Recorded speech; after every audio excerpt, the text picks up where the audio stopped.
Very healthy and tasty summer special papaya banana milk షేక్ని ఎలా చేయాలో చూద్దాం. మీడియం సైజ్ పపాయాని తీసుకుని స్కిన్ పీల్ అప్ చేసుకోవాలి. ఇప్పుడు దీన్ని చిన్న ముక్కలుగా కట్ చేసుకోవాలి. 3 మీడియం సైజ్ బనానాను కూడా తీసుకుని వీటిని కూడా ముక్కలుగా కట్ చేసుకోవాలి.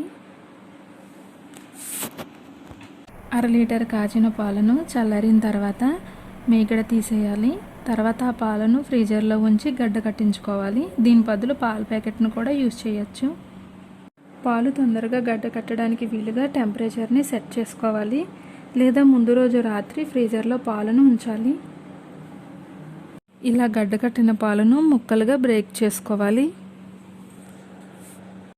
1/2 కప్పు లేదా తీపి తగినంత పంచదారను తీసుకోవాలి. కొద్దిగా జీడిపప్పును తీసుకుని వీటిని డ్రైగానే ఫ్రై చేసుకోవాలి. కొద్దిగా పచ్చివాసన పోయే వరకు వేయించుకున్న తర్వాత చిన్న చిన్న పీసులుగా కట్ చేసుకోవాలి.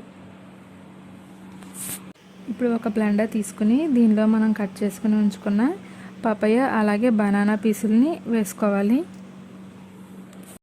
వీటిలో 1/2 కప్పు లేదా తీపిని బట్టి పంచదారని యాడ్ చేసుకోవాలి.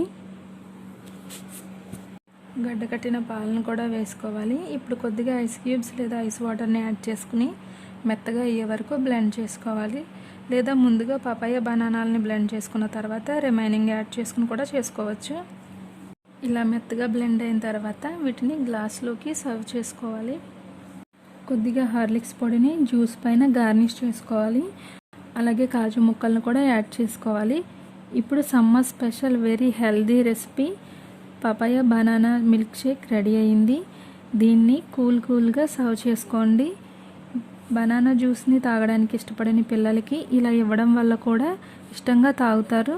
ఇలా ట్రై చేసి చూడండి. Thank you for watching. ఈ వీడియో కనుక మీకు నచ్చినట్టయితే లైక్ చేయండి, షేర్ చేయండి.